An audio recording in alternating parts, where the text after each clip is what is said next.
He is the greatest of all time. Heavyweight champion of the world, Muhammad Ali. Now, what's wrong? This one here? He's bigger. Huh? I'm scared of him. You scared of this one? He's a sweetheart. He's a real champ. He's a real champ. Really? I think so. Yeah, you're a real champ, man. You're a real champ.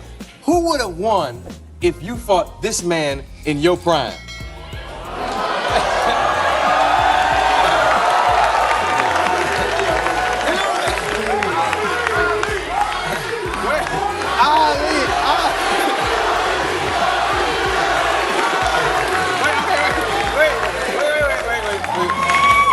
Dancing master. Yeah, you were a dancer. You moved. I wasn't that powerful. I was so fast. Uh-huh.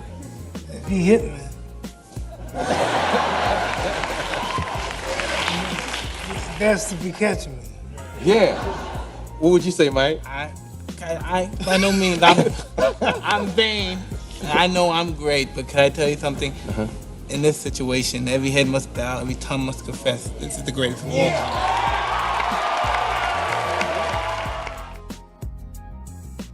He can be modest, humble, and nice. Mm-hmm. This man's great. And I don't know what would happen if he hit me.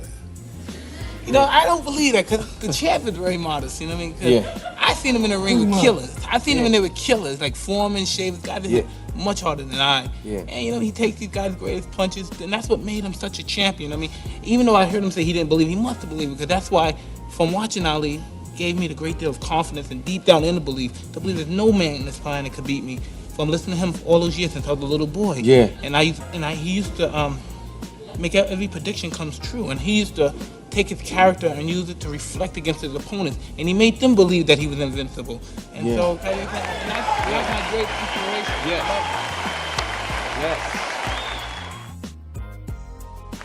It's real nice for him to pay a good compliment. Uh-huh. But the man is great. You think he could hit harder than Ernie Shavers? What do I think?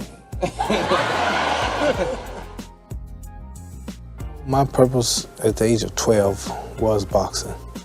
And I was real lucky that I made my mind up then. Every kid at the age of 12 should find out what he want to do and start, because life is real short. That's very unusual at the age of 12 to know what you want to do. Yeah, I really knew that I want to be a fighter.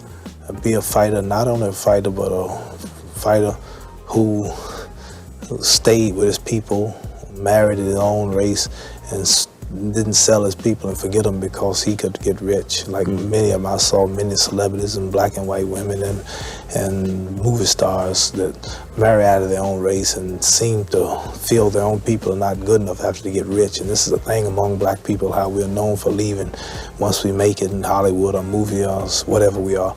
So I wanted to be one world. You felt this way at a very early age? Yes, this didn't just come up.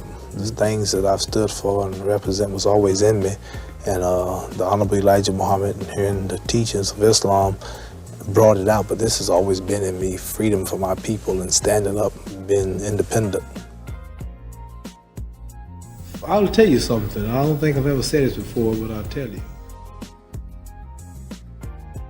I really care nothing about boxing. Boxing is a stepping stone just to introduce me to the audience.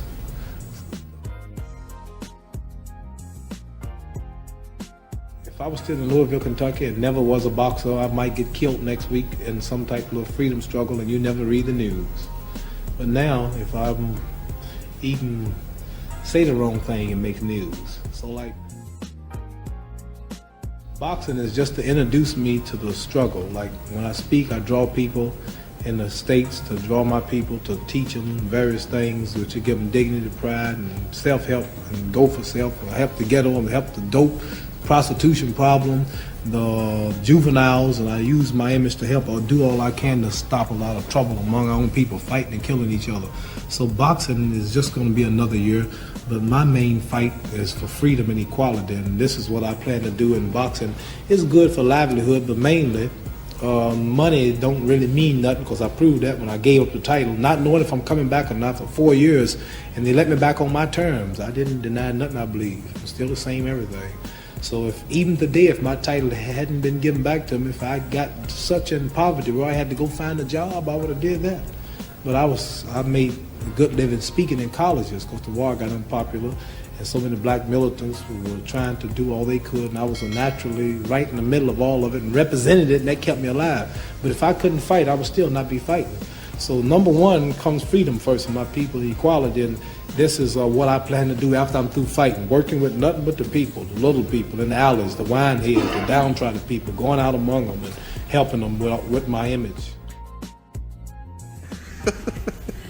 Why is it, do you think, that you draw the crowds of all the sportsmen in the world, that you are a great crowd drawer? Mainly personality's got a lot to do with it. Personality, like a salesman's business, depends entirely on his personality. If he's rude and unsympathetic, and then the buyer will hope that he goes away and never come back. But very often, if the salesman is good, he can make a person buy when they don't even intend to. Same with a doctor. He might be the best of doctors. He might have many patients and give them all the medicine he wants. But if his personality is not really right, then his medicine won't make him feel that good. His personality make him feel worse. But very often, a wise doctor can cure a person with word of mouth alone because they realize power of mind is needed. And a lawyer can dishearten a client on one visit if he don't have a personality of victory. So like I'm saying, it's personality that attracts. I mean, people of all religions, like in America, I stand up for black people, and regardless to what it costs me, I speak out for what I believe. Like you got people in Ireland fighting for what they believe. I represent this. Also, the draft was something out of my religion teach against, and this made me popular with many people. Then you got the white racists who believe in separation, such as I believe one day the black people in America must go to self, clean up self, help self, do for self. I recognize them.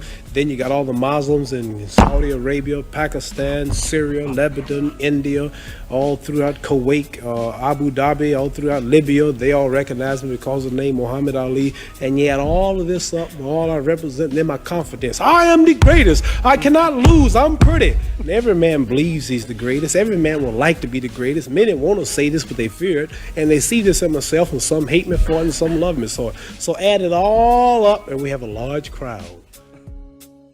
We all are fighting for the same cause and idea, but we have different reasons and different approaches. I've been through all out of Arabia and Africa, met all the kings of the countries, and peace, the world wants peace, and I represented it, and at the time it wasn't too popular in America, and now it's common.